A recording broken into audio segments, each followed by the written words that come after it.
फिर भाई दोस्तों, क्या हाल है तुम्हारे। तो आज हम पढ़ने जा रहे हैं कंसिस्टेंसी कॉन्सेप्ट। ठीक है, तो टाइम वेस्ट नहीं करते, शुरू करते हैं जल्दी से इसको। ठीक है, तो कंसिस्टेंसी कॉन्सेप्ट शुरू करते हैं हम। अब कंसिस्टेंसी कॉन्सेप्ट में हम सबसे पहले एग्जांपल समझते हैं। मान लीजिए आपका स्कूल है। ठीक है, बिल्डिंग बना देता हूं मैं स्कूल की।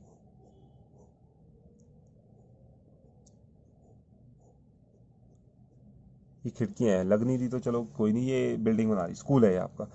और ये आपका घर। ठीक है, ठीक है, ये आपका घर है।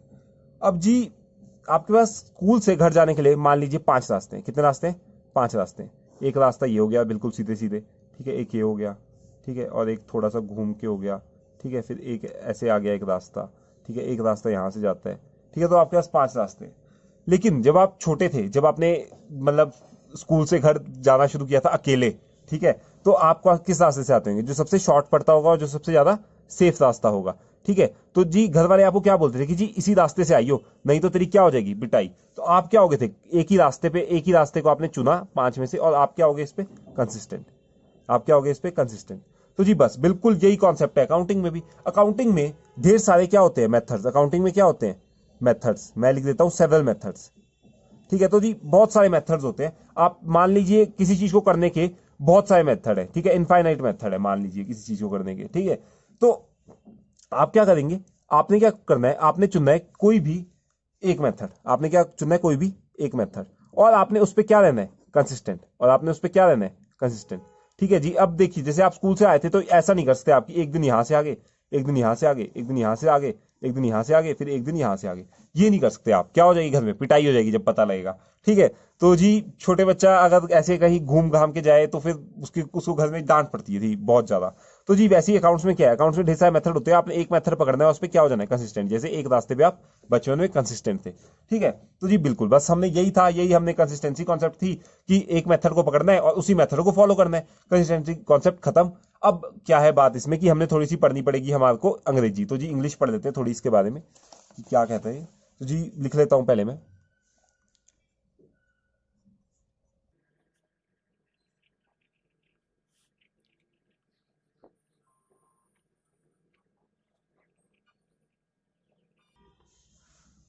तो जी कंसिस्टेंसी कॉन्सेप्ट क्या कहता है? There are several methods of calculation of recording of some events in the accounts.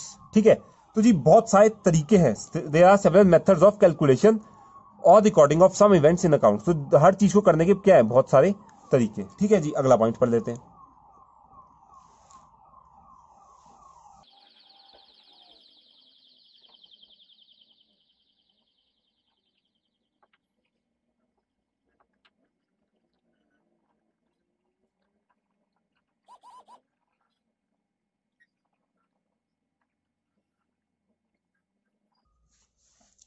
तो जी अगली चीज क्या लिखी मैंने?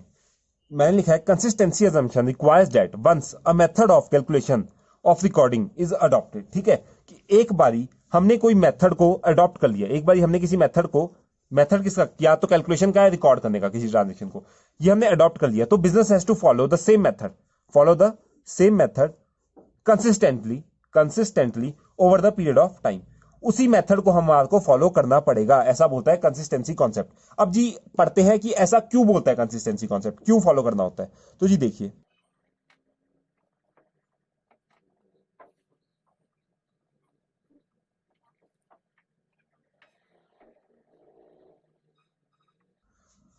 तो जी क्या है? Consistency in method helps the enterprise to make both interfirm and inter period comparison. क्या होता है इंटरफर्म कंपेरिजन? क्या होता है इंटर पीरियड कंपेरिजन? क्या होता है? तो जी कुछ नहीं होता है, नॉर्मल है, अपनी हम एग्जांपल वाले शीट को ले आते हैं दोबारा। ठीक है जी, इंटरफर्म क्या होता है? कि दूसरे के साथ क्या, कि दूसरे के साथ कंपेयर करना है। तो जी बिल्कुल सेम पॉलिसीज और सेम मेथड से सारे करते होंगे तो क्या होगा? हम एक दूसरे से खुद को कंपेयर कर पाएंगे। ठीक है, साथ में दूसरी चीज क्या हुई? इंटर पीरियड, कि हम आप खुद को पिछले साल से कंपेयर कर सकते हैं। किससे कंपेयर कर सकते हैं? पिछले साल से हम खुद को कंपेयर कर सकते हैं। ठीक है, अभी आपको ये नहीं पता कि सेवरल मेथड्स की क्या क्या मेथड होते हैं, ये आपको आगे जाके पता लगेगा।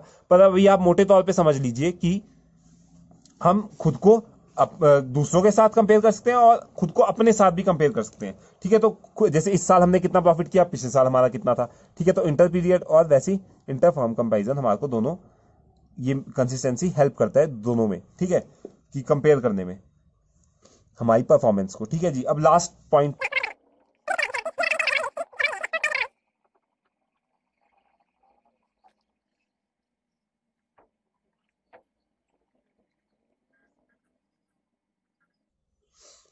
तो जी क्या डिस्क्लेमर है, ये बोल रहे हैं कि जी however consistency does not prohibit change in accounting policies.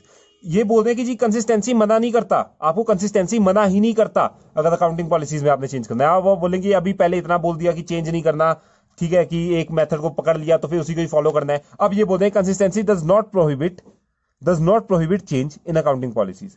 ठीक है, तो जी ये क्या मतलब हुआ? ठीक है, तो जी इसका ये मतलब हुआ कि necessary changes can be made by fully disclosing them. बस यही मतलब हुआ इसका कि अगर कुछ नेसेसरी चेंजेस हैं, कुछ इंपॉर्टेंट है कि तुमको अब चेंज करना ही पड़ेगा, कुछ ऐसा बोल दिया कि चेंज करना ही पड़ेगा, तो तुमको क्या कर सकते हो, तुम चेंज उसको कर सकते हो बाय फुली डिस्क्लोजिंग देम। लेकिन तुमको क्या करना पड़ेगा, अपने अकाउंट्स में प्रॉपरली बताना पड़ेगा कि तुमने क्या मेथड, जो पहले तुम फॉलो ये मेथड करते थे और अब तुमने उसको चेंज करके ये कर दिया है, तो आपको ये बताना पड़ेगा। अभी आपको मेथड्स नहीं पता, इसलिए मैं भी नहीं आपको एग्जांपल दूंगा ताकि आप और कंफ्यूज ना हो। ठीक है, तो जी बस यही था कंसिस्टेंसी कॉन्सेप्ट, यही आपको पेपर में लिख के आना है। ठीक है, अब इसके नोट्स जो है डिस्क्रिप्शन में डाउनलोड कर लेना।